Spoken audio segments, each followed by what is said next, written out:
All right, well, today's special topic meeting is on social equity. I spent the week researching some strategies in social equity, like in restorative justice, and how we can engage the community. So I put some in the meeting minutes documents, but I'll go ahead and add it too, because now we have meeting minutes specifically for this topic. And while you're doing that, I'll just point out that on the meeting minute for today's meeting for social equity, I added a bunch of research that I had put together over the past year, looking at social equity indicators across a number of different dimensions. So housing, wealth, income, education, environment, etc. And what I think is useful here is if you look at the common indicators on those charts. Basically, if we're trying to look at organizations or find organizations that are kind of doing some type of provisioning some type of social equity type of service, they're not going to really necessarily say that. So those type of proxy indicators are really good to look at in terms of kind of finding what organizations are doing what in what field. So any organization that's doing any of those kind of common indicators would kind of constitute a social equity kind of organization that we're looking to kind of capture in a database, so we can start working on that. So. Stanford suggested a strategy for racial equity drafted by the Anne E. Casey Foundation, and I really liked kind of their model, so I went ahead and included that also in the minutes, and kind of their strategy is like it's a framework, so there's like obviously different programs and stuff, and obviously we're not just talking about racial equity. Like I want to talk about equity with returning citizens. I want to talk about equity for single parents. I want to talk about equity for women. I was just looking at the statistics for like Lansing, and the like gender pay gap here is huge, which I really didn't know. So I think that we will have to like come to define maybe working groups on these different aspects of equity, because obviously if the most like and single women, single parents, single women with children make up the majority of the people in poverty in Lansing. You said 60%? I have to look up. I think it's more like 30%, but it's the majority. And I'll go ahead and drop those statistics because they have a great census website.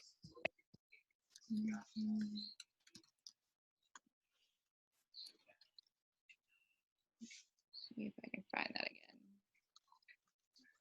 again. This one? No. Now, of course, I won't be able to find where I was. Oh, sorry. My son is teething and he's not happy at all. Just a little gremlin right now.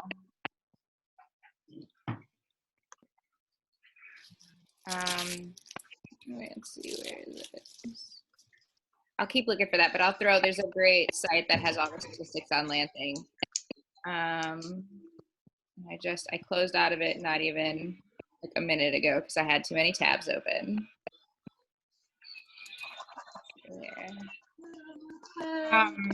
So the first kind of step that I outlined in the notes that I think we can talk about and see how you have any feedback for the strategy, but the first step is to like establish what does equity really mean, and kind of build agreement out. I think that that's going to be an ongoing step as more people come into the process. We're focused on creating a participatory process in the design of this program. So I guess maybe I should start by kind of explaining what the Community Resiliency Project is, because I know, David, you haven't been to any of the meetings yet. What it is a partnership between the Fledge and OT, and we're focused on trying to build household community resiliency. So what that means is, like, it's great that, MSU has one of the greatest recycle plants there, and you can take all your stuff to get recycled, and it's good to know, like, what you need to do to be able to bring everything and what is most recyclable. But, like, what happens if there's no recycling plants? Like, what do we do with all of our bottles and pop cans and these types of things? Like, how can we as a household really refurbish these things and make them useful?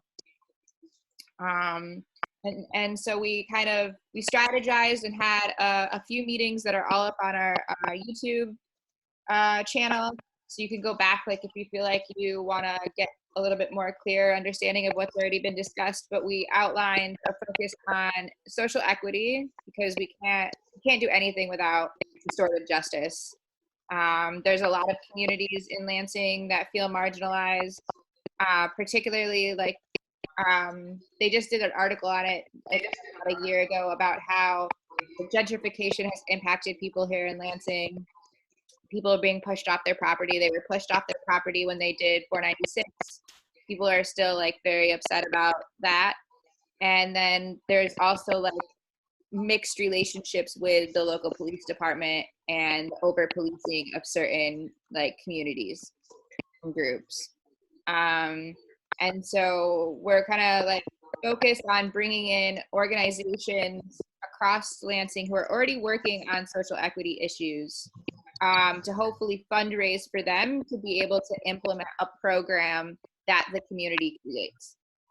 And OT's role is just as, like, a facilitator, and then as a fundraiser. So we're hoping to be able to raise $15,000 specifically for this program. We have other programs underneath the Community Resiliency Project. The other one is food security. And so you'll see, like, we'll have a special topics meeting every other week. The next one's going to be on food security.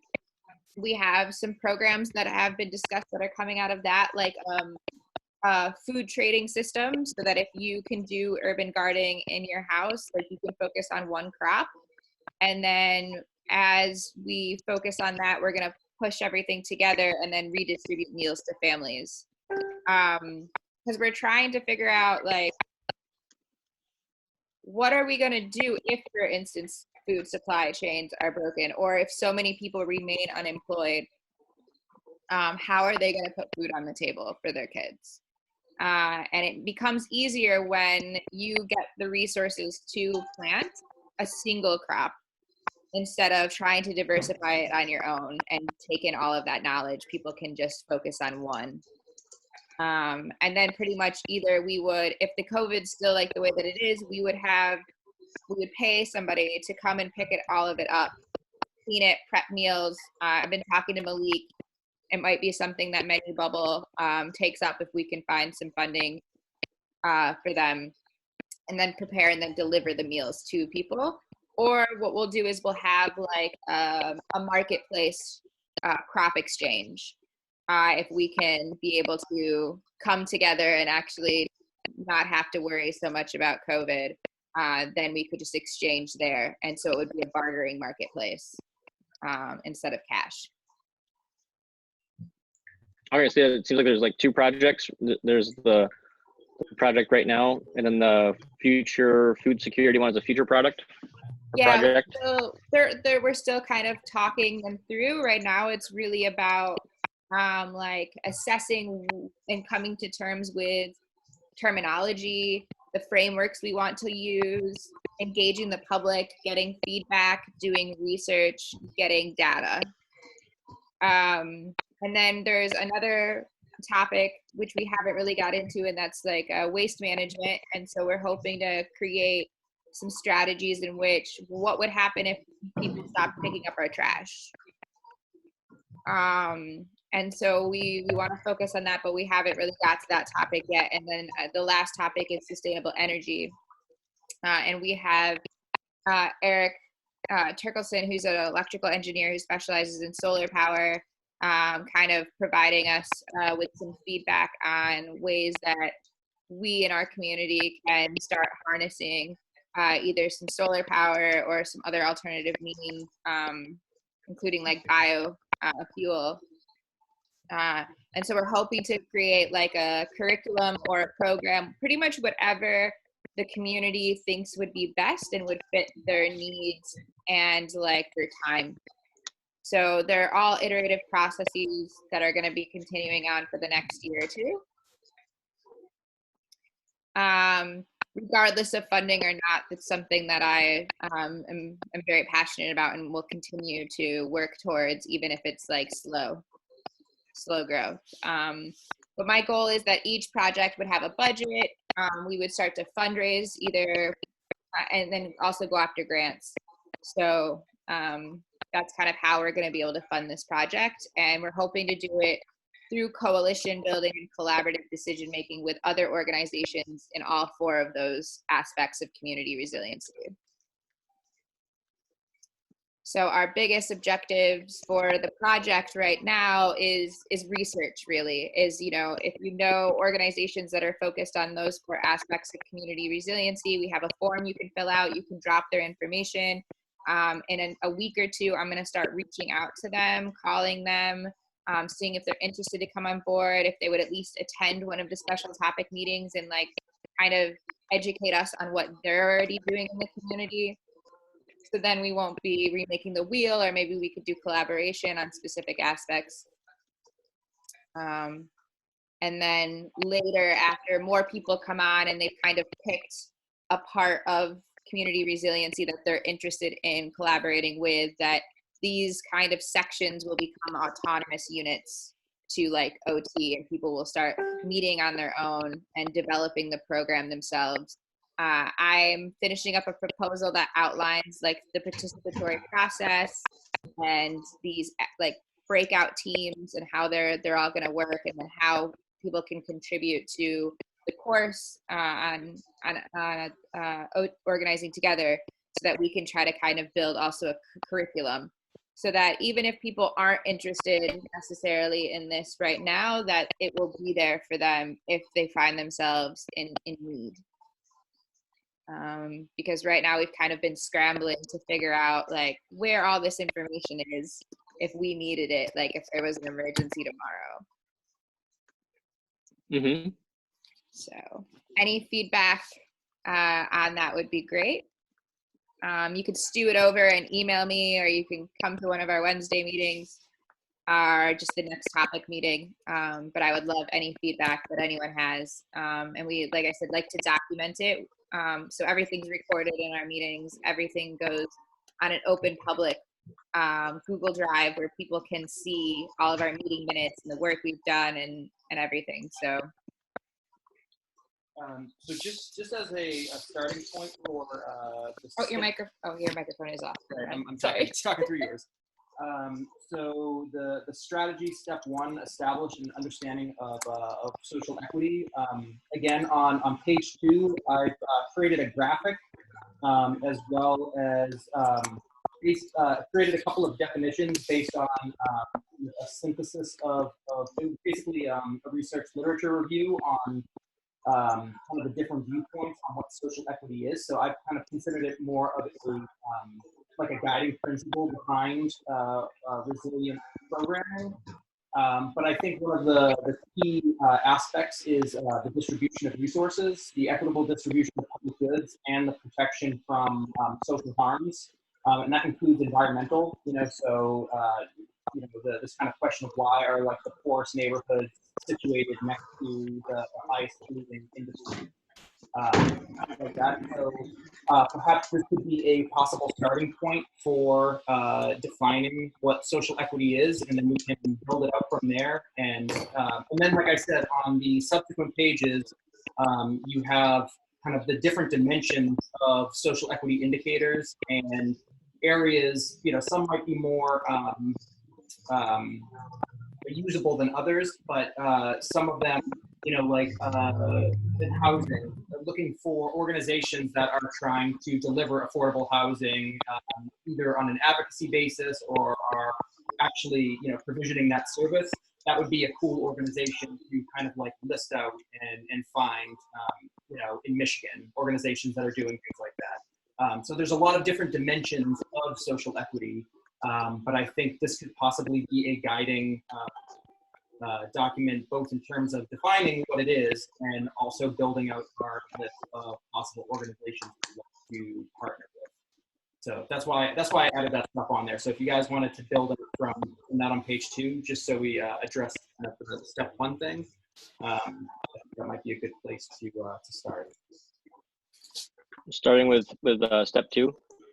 Well, step 1 is establish and understand equity, and on page 2, that's where I put the definition for those things that I've come across and kind of synthesized. But if there are other kind of ways that could be expressed and understood, we can kind of try to. So we figure out basically, like, are we understanding it the same way? Are we defining things on the same terms, so we can kind of have a know what we're doing as we go forward here. So. And I was thinking too, since like a lot of people can't come to the meetings for whatever reason, that I might want to like do a survey of, obviously that doesn't include people who don't have like Facebook or the internet. But I could also send it to some of the organizations doing social equity who are like in communication with people to do it over the phone as well, and to understand kind of more about, like, is this something that really matters to them? What do they know about social equity?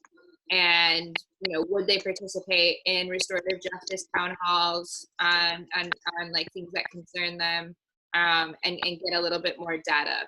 And it's important too, because actually we did a survey in East Boston for people kind of in the poorer sections of East Boston, most vulnerable to climate change and flooding.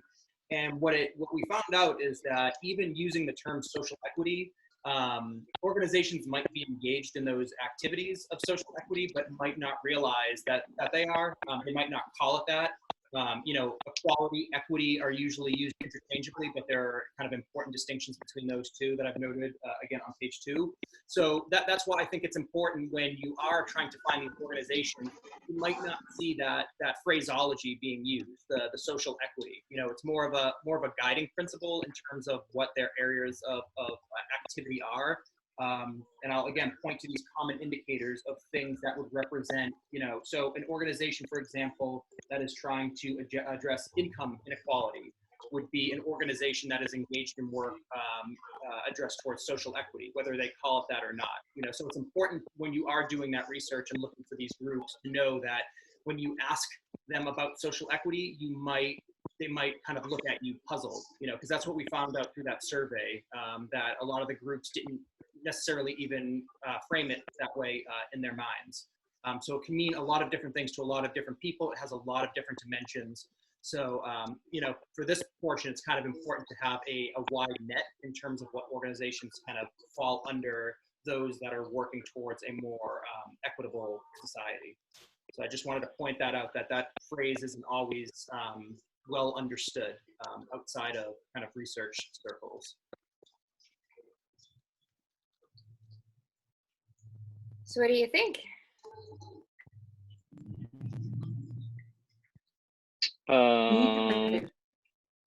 What's that, Katie? I just said I didn't know if she was asking me or you. Anyone.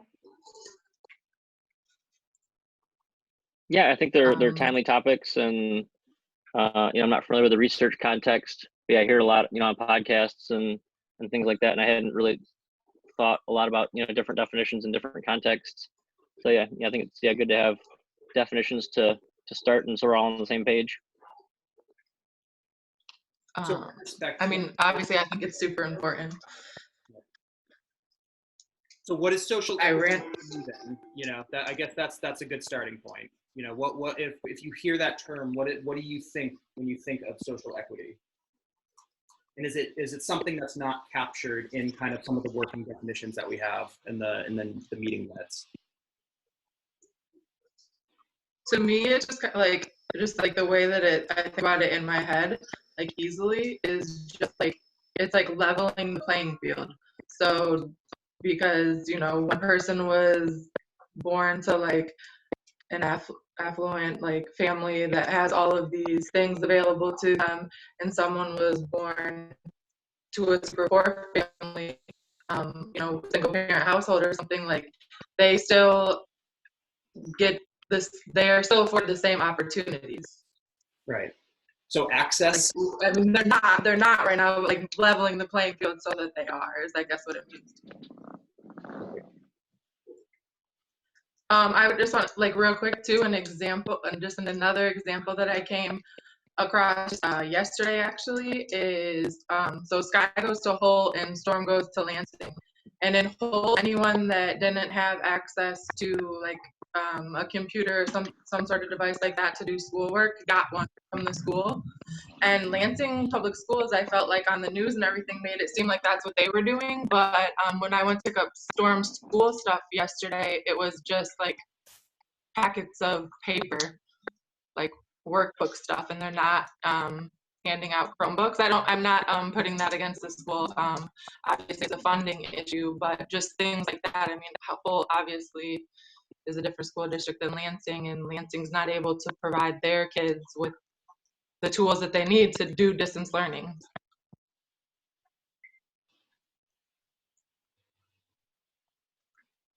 Yeah, no, I seen that too, and I was I quickly realized that that wasn't something that they were offering here in Lansing in the same way. And I know that Detroit was able to like raise millions of dollars in support, and I haven't really seen anybody like doing that. And I mean, I guess Shannon would be the best person to probably reach out to get more information. So I don't want to like, you know, sound like I'm poo-pooing the city or something, because I'm not. I don't really know. But I think that a lot of times we talked about this, me and Jerry talked about this a little bit on Wednesday, is that there's like some sort of communication breakdown between what the city is doing in response to COVID to like what's actually happening on the ground.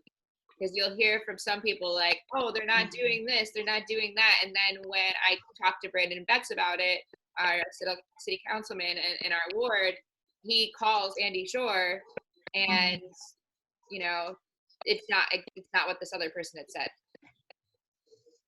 So I don't know how we can help the city become better at communicating to people. Yeah. But I would be interested to know like what we're going to be doing about our children's education, especially for people who have 2, 3, 4, 5, 6 kids. Like, how are you going to teach 6 kids? Right, and I don't know, like at a bare minimum, kids deserve internet access and a laptop to learn on. Like you gave me a packet of boring papers for my first grader to do. Like that could be a and the whole it has these fun interactive things on the computer. Like of course she's, you know what I mean, she's not going to get the same experience. Like that could possibly be a good place to start for one of these projects. So I think access is a really important element of like distributional justice, making sure people have the access to not only opportunities, but the resources they need to succeed. And I think that could possibly be a very tangible program that we could try to support. You know, a program out there that is trying to get laptops in the hands of children who are not able to go to school in person, because this could be something that persists for a couple of school years, you know, and it's not something that would be sustainable to, you know, just say, you know, turn to the parents and say, well, you know, you're left to your own devices to educate your children. I think getting computers to children would allow us to kind of increase the capacity for online learning. And Katie, like you said, you know, instead of a pencil and paper, you know, there's a lot more opportunities, a lot more learning opportunities when you learn how to use a computer and you know, the various ways that you can use it. So that could possibly be a, you know, organizations or programs or initiatives to seek out. The ones that are focusing specifically on education and access, and focusing specifically on, how they're going to address a new COVID landscape in which students are no longer able to actually attend school, because we need education. Education is what opens doors for people, and it's crucially important. So I think that, just in terms of kind of rooting this into the things that we can actually accomplish here in this small group, I think that might be a reasonable place, a reasonable dimension of social equity to look at, is the distribution, the access to these type of resources. So I think that's a really good point. And I added to the meeting minutes that we have, some of the terms are, again, interchangeable. So climate justice is an umbrella term, but really I'm focusing on kind of these three pillars of distribution, procedural justice, and recognition. If you scroll down, you can see for yourselves kind of what those different elements entail. And again, those kind of show you the different dimensions that at least I've come across in researching social equity, and some of the areas that, you can figure out which ones are most important to you, and then possibly create a group around that and get something going there. So right now we're just trying to create the structure of organization to actually implement something, to do something, and we just got to figure out what people are interested in actually doing, what their capacity is for doing that. But yeah, a good place to start is figuring out what the landscape looks like, who's already doing what out there, so we don't have to remake the wheel, and waste resources, when in reality the whole kind of driving force behind resilient communities is collectively pooling our resources together to become stronger. And I think that's what's important. So knowing what's already available to us as Michiganders, both at the local level, the state level. I can't speak necessarily anything beyond that at the national levels.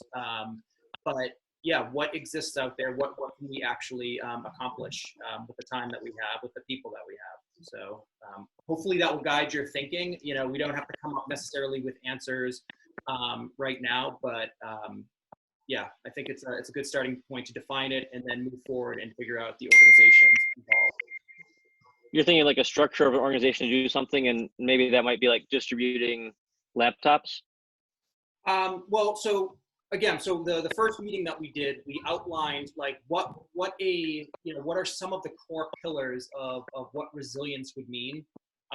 So having a community that has a decentralized, sustainable energy system is important in case there were times where, the centralized grids were no longer functioning. A lot of these things kind of seem like, disaster apocalypse scenarios, but this kind of COVID situation should drive home the idea that our modern social systems are very fragile, and can come undone very easily. So relying on kind of these larger scale things to protect us might be ill-advised, when we should be focusing more on a local level to accomplish these things. So that's why we had the social equity as the driving principle, but then you have areas of waste, food security, and energy security as these kind of 4 pillars. And then from there, you can kind of break that down and figure out what those projects would actually look like. So Charla already mentioned one in terms of food security, is pooling together local, land use resources, community gardens, to have a surplus of food for people who might not have it, but also as an educational resource for those who don't necessarily know how to garden and farm themselves, but who might actually. What the 4 pillars are? Food security. What are the other? Food security, the sustainable energy, waste.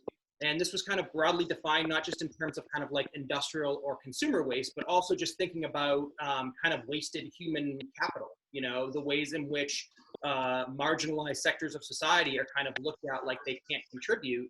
And, as far as I'm concerned, that is wasted potential in terms of building up a more resilient kind of community network. You need all of the people working and empowered to do these things as you possibly can. So I think that's why like the educational component is important, because from education comes empowerment, I believe, having those tools to actually go out and feel like, yeah, I can do these things, and Katie mentioned in another meeting about how, certain communities of color, especially, those in lower socioeconomic brackets, like it's easy for us, who have different experiences, different life experiences, different situations to say that you can succeed under any circumstances. But it's also important to have people that are like them, people in their own communities succeeding, and having them brought in to show them that they can do this as well. So that's why like having people that look like you depicted in, say, like popular culture is so important, because if you only see like white dudes are the ones who are the heroes in every story, or those are the ones who have statues and all that, over time you believe those are the only ones who are truly able to kind of reach the highest pillars of success, So there's kind of like the social, psychological component, that we can kind of parse into, that should be kind of the foundation of any of the initiatives that we do, that are focused on like who are left out, who are most vulnerable. And then we can look at the substantive areas that we want to focus on, and what would a more resilient community looks like. So that's kind of like the starting point, are these particular dimensions, but we can build out beyond that. Like, so if you said like, education is a primary component of a resilient community, we could add that to the website that Charla has set up for us, and start figuring out ways of creating educational resilient programming and initiatives, both in terms of a curriculum, but also in terms of actual projects out in the world that we can do and support that will bring this to people. So it's really just about figuring out those areas that you're interested in, that you have the expertise in, the know-how, and kind of taking it from there.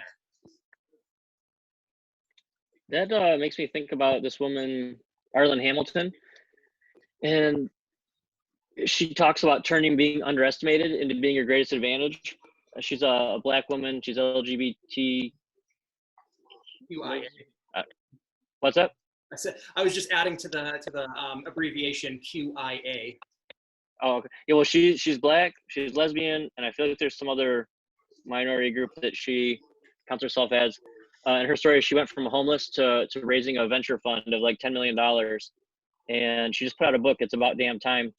But I really like her message about turning underestimated into being your greatest advantage.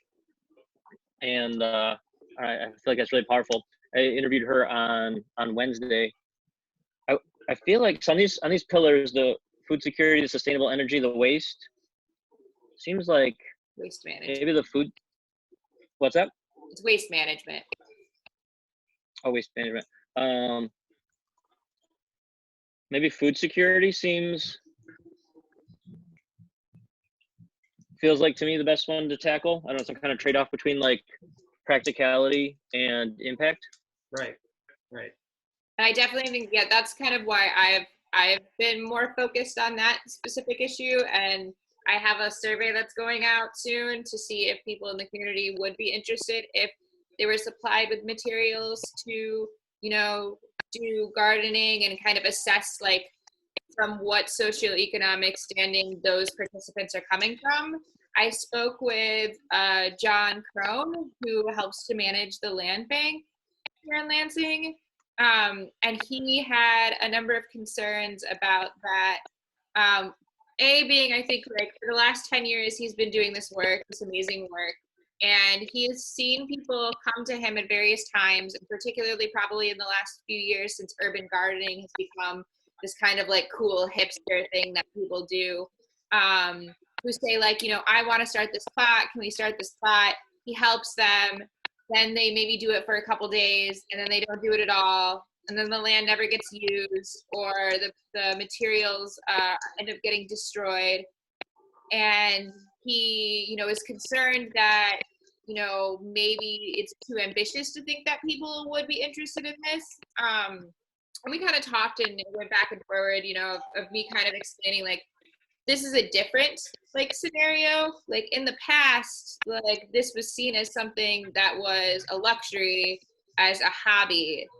And as the true kind of science and the long-term impacts that COVID is going to have on American society, it's going to make urban farming a necessity, not a hobby.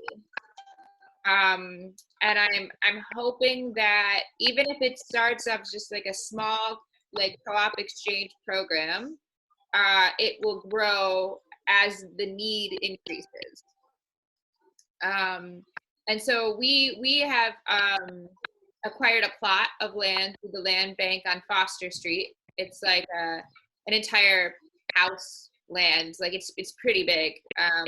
We're actually gonna probably walk down there today and check it out because I've only seen pictures since we're gonna probably start tilling next week.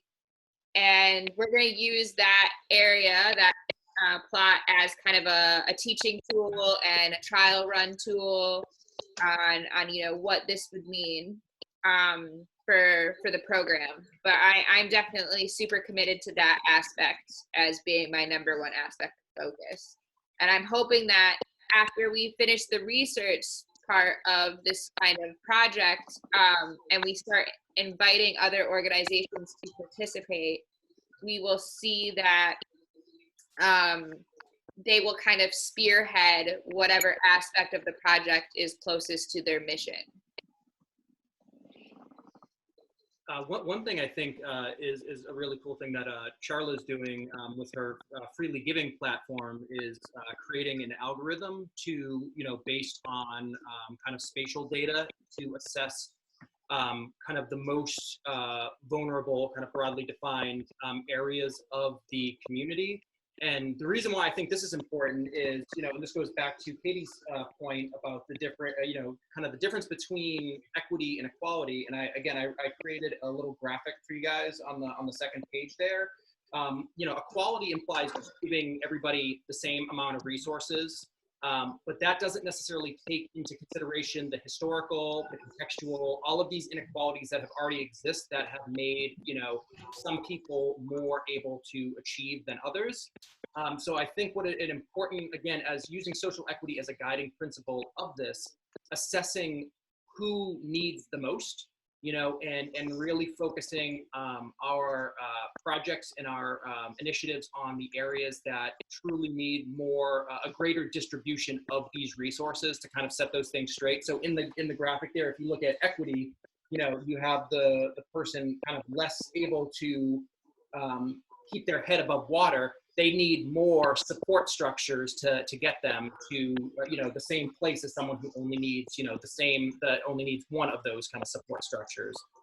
So having some type of system like that algorithm that actually assesses where there is this vulnerability in society, I think is kind of an important guiding principle in terms of where to deploy programs as we start devising them. And that's kind of looking down the road a little bit, because we still need to devise, what those programs are and how we actually want to tackle these problems.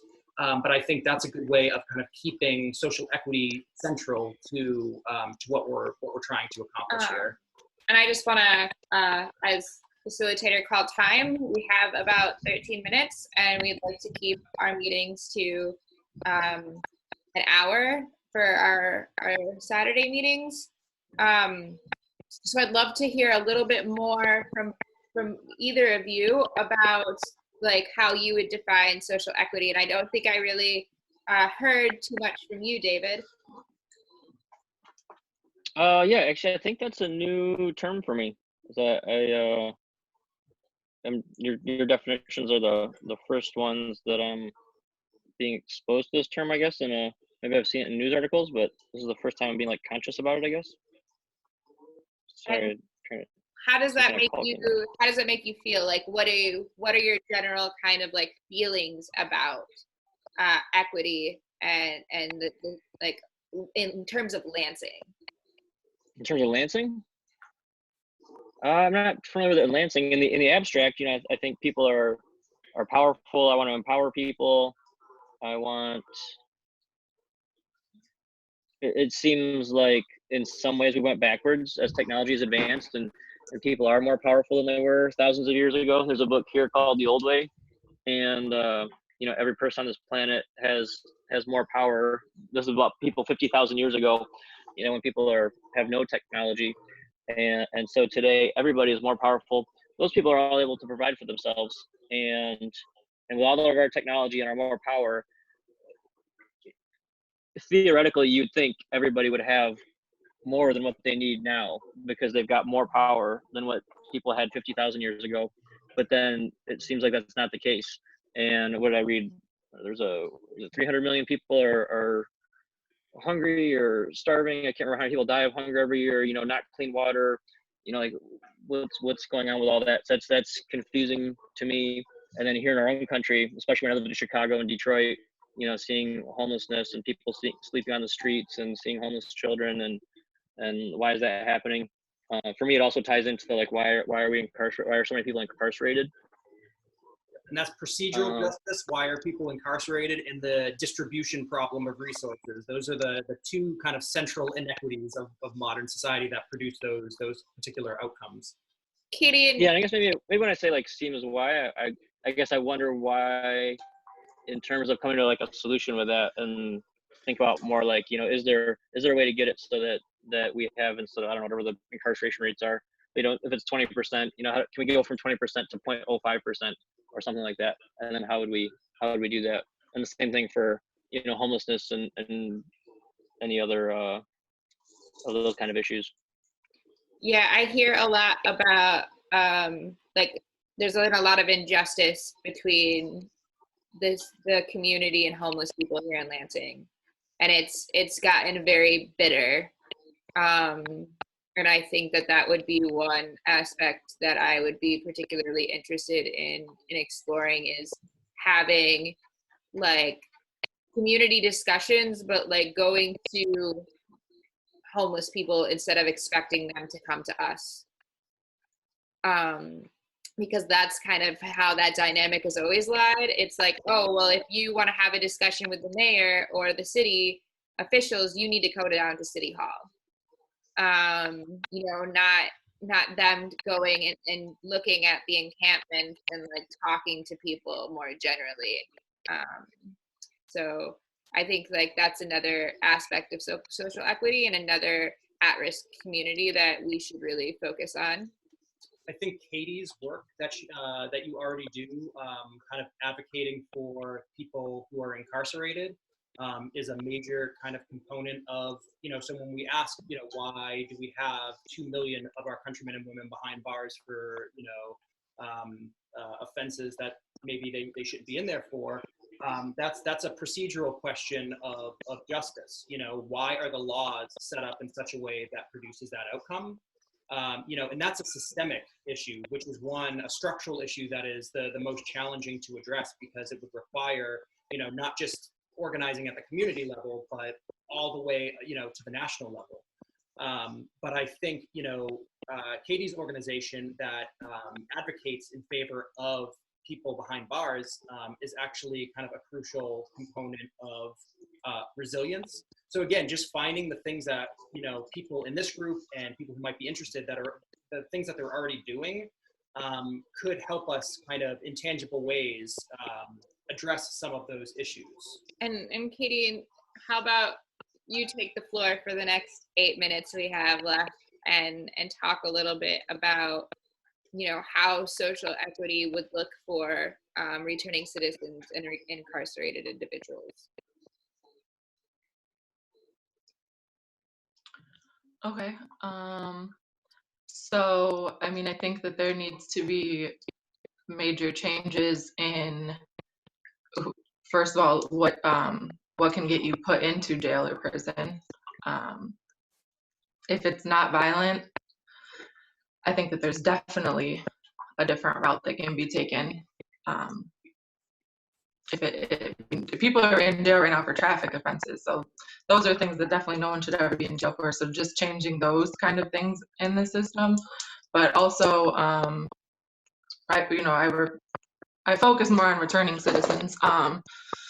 So with that, it's not having these laws that discriminate against people that are coming home and then expecting them not to commit crimes again to survive. So we can't tell them that they, employers shouldn't be allowed to not hire felons. I get if, there's some circumstances or certain offenses you wouldn't want to necessarily work at, do certain jobs if it's going to be like a trigger or something to them. But there shouldn't be just a blanket like, oh, you can't, we don't hire felons. There shouldn't be, we don't house felons. I mean, if we're being serious, even the ones that I can sometimes get and make me feel safer, maybe for kids or something, they're not actually making us safer. If we won't let sex offenders have housing, it's better to have them on the street. Like, you know what I mean? It doesn't make the community safer to not house them, to not give them a job. It's actually doing the complete opposite. So I feel like in a lot of ways, the system is completely working against what they're portraying that they're trying to promote. And I guess the biggest thing that I've been questioning to myself about lately is just, so it's not just for-profit prisons and things like that would really not want incarceration rates to decline. Like, if incarceration rates in city jails, in county jails, and in state prisons that are all not-for-profit decline, that's actually taking a lot of jobs away, taking a lot of money away from those systems. So they're all for profit in that way in my head. So we need to have some sort of like checks and balances where the people's jobs that depend on people being incarcerated or on parole and probation aren't the ones who are deciding who stays in jail and prison and who stays on parole and probation. Because obviously a parole officer wants more people on parole because that's job security. I don't know if that's answering your question, but I just think also a really big thing, and Charla, I've been wanting to talk to you about this, about just maybe putting some things on the app, like some classes.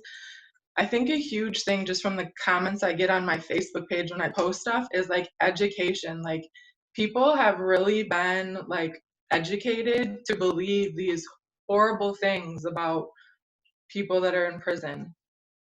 And things like that. And I think that we just need to educate them on the real facts. And I've even been thinking about doing like a campaign where I go to formerly incarcerated people or incarcerated people and have them on video, just so we can, like, these are people like me and you that a lot of times we're in a tough spot and made a bad decision and got caught up.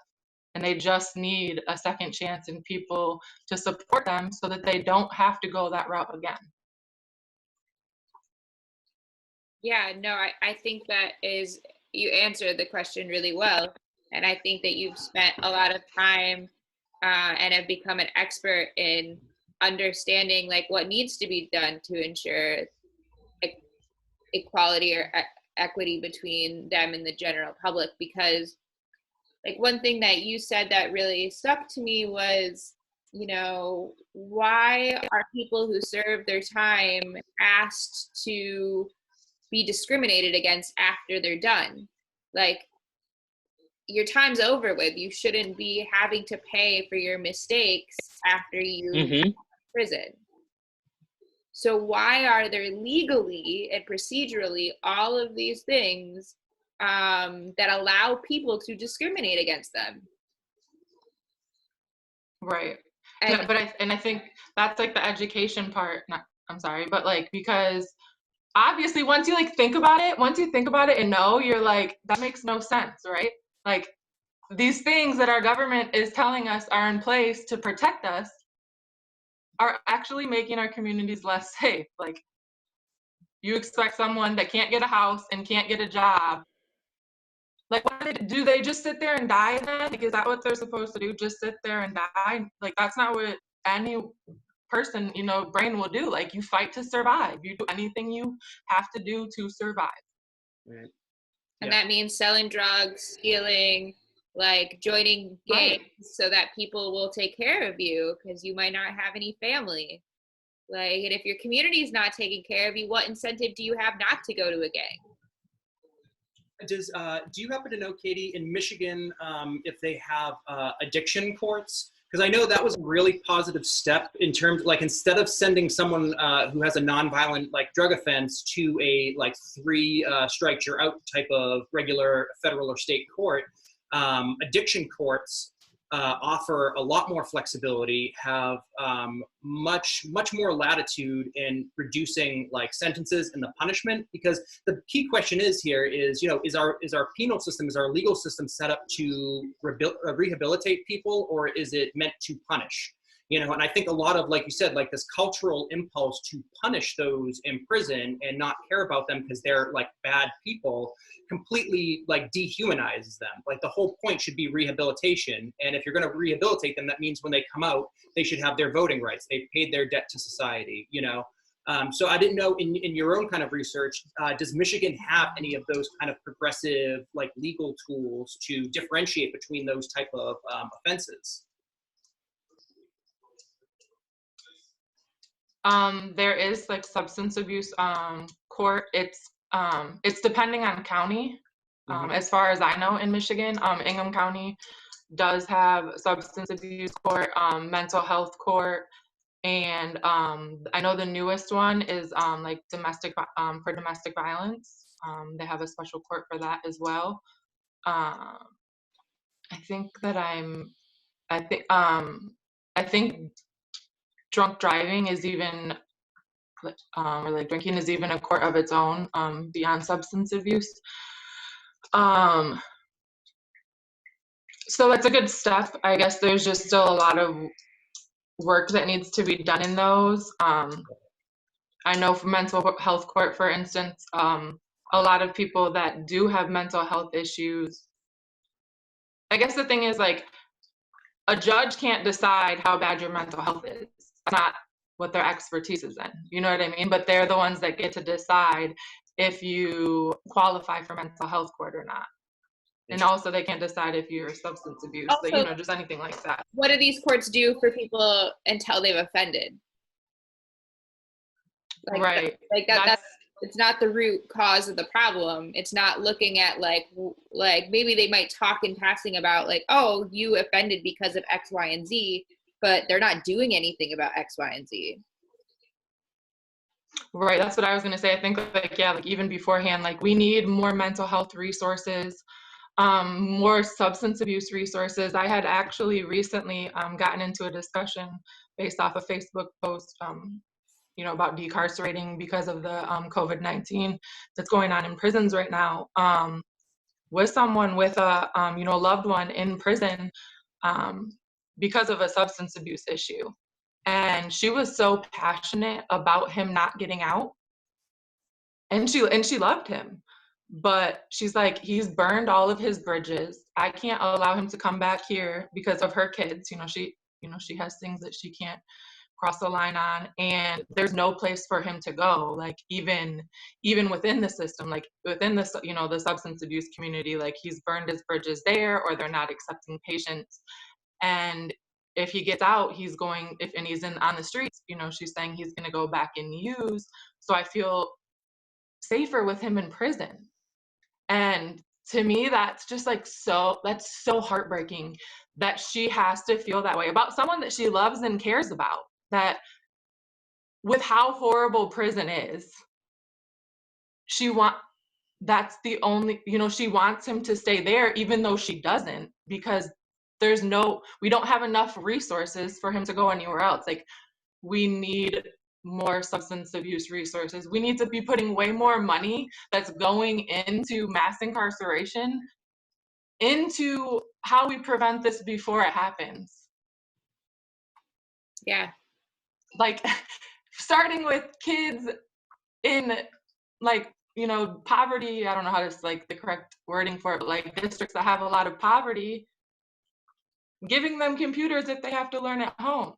Because, like, I mean, it's, you know, like, that's what's leading to all of this. Starting things off right. And just imagine, I mean, there's not, like, a drug problem in my house, or, you know, like, any problem like that. But, like, it's hard for me to get into a routine to have them sit down every day and do their schoolwork. I mean, like, my heart is literally breaking for all these kids that are at home with parents that are addicted or have, really big mental health issues. There's no way that, or parents that can't read. Like, how are they teaching their little kids? Yeah, I think for that specifically, I think we need to do, so like, because I'm a spatial analyst, I can look at where target populations are. So it's sad because right now our census data is 10 years out of date. So everything we're looking at is going to be a projection. But I could easily tell you, like, at least 10 years ago, where all of the house, like what areas of Lansing had the least education. Like where are people like clustered whose parents don't have a high school diploma? We should start with those areas of the city first when we're talking about equity. They're the ones who should be getting the laptops first. They're the ones who should be getting the most support. Because it's the complete opposite. That's, you know what I mean? Like, yeah, it's like the people in the best areas with the best stuff are getting the stuff, and I don't know. I'm sure that you can also, with the stuff that you do, I just assume this, but I'm sure you've seen numbers based on the fact that those areas also have the highest incarceration rates.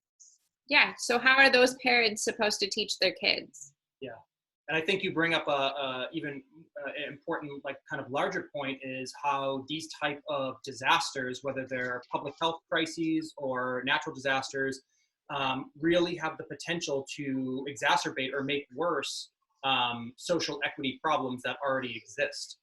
Because this is making ensuring that children are going to be even further behind the curve when it comes to education versus areas that have a lot of resources to deal with that. Those kids are still receiving an education. Those kids still have the support structure to do that. So perhaps that is something we should add to the agenda with this whole thing, in terms of focusing on education as one of those areas of resilience. Because in terms of the larger procedural justice questions about, like, changing the legal system and all of this, that's longer term planning. That's something that will have to take place and will require a larger movement over a longer period of time. But things that are, and that's still a worthwhile endeavor, don't get me wrong, but in terms of harnessing the energies that we have here, I think you nail it right on the head when you say that education is one of these key areas, both in terms of educating the public about people who are incarcerated, but also ensure that people are getting resources that they need to actually educate themselves. So I think that's a fundamental component of resilience that we should add to this kind of model, and I suspect that we'll continue kind of building out as we have these conversations, what we kind of identify as important areas of social equity that are kind of lacking in society. And I'm gonna take the data that we have, and I'm gonna build pretty much like an equation or an algorithm based off of all these different criteria to identify those census blocks in Lansing that combines all of these different elements, and to see, like, where the most at-risk populations are that we can start working with. Because we can say, like, oh, go ahead. Go ahead. I was just gonna say, like, also, because I know I, like, focus a lot about like this government systems changing and stuff, but also that's like a big, the opposite of that, is a big part of power and passion. I think it can go, like, just more broadly over, like, there's so many activists fighting to change the laws and get the government to change and things like that, and that's gonna take forever, and all that stuff takes a long time. But, like, we can also, I believe, if we get enough people together, just do it ourselves, like, power and passion, just helping without the government, just helping them not commit technical violations by doing these things. We can create things in our community that, so we don't rely on the government to make these changes. We make them in the communities ourselves, and then basically, at the end of the day, the government would be forced to do these things because the community's already created it. Yeah. Right. Exactly. And so that's why, like, I spend a lot of my time doing things that are not necessarily the things that I get paid for, because I know that the more that I invest in my community, the more everyone will prosper, and then the more I can get paid. Like I can't get paid if the people in my community don't have any money. Like right. So, like that's kind of the way that I look at this, is like, this is the way that I can give back and be able to, at least so that we can all be successful. And I think it's also important, that's why the focus of this group is on the hyper-local versus relying on these larger kind of government or, private sector institutions to help us through this. This whole movement is really to, how can we use the resources that already exist in the community to help ourselves? And I think change is possible that way. And I think we can make a lot of progress on these issues. We just got to figure out how we want to approach it. And I think we're getting closer to that. So we're 10 minutes over. Does anybody else have any other comments? Because I know we could all talk about this for so long. For days, yeah.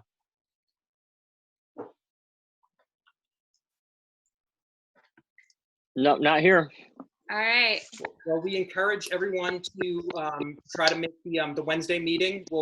So this is one of the special topic sessions, but in the Wednesday meeting, we really try to get into the nuts and bolts and planning and see, what we can actually do, what deliverables we can set for ourselves in the coming week, so it doesn't just become a talk shop, because as much as we love talking with all of you, we certainly want to focus this on action and actually, harnessing what we have to make an impact. So again, we encourage you to come to the Wednesday meeting at 10:30, and we can continue the conversation and the planning there.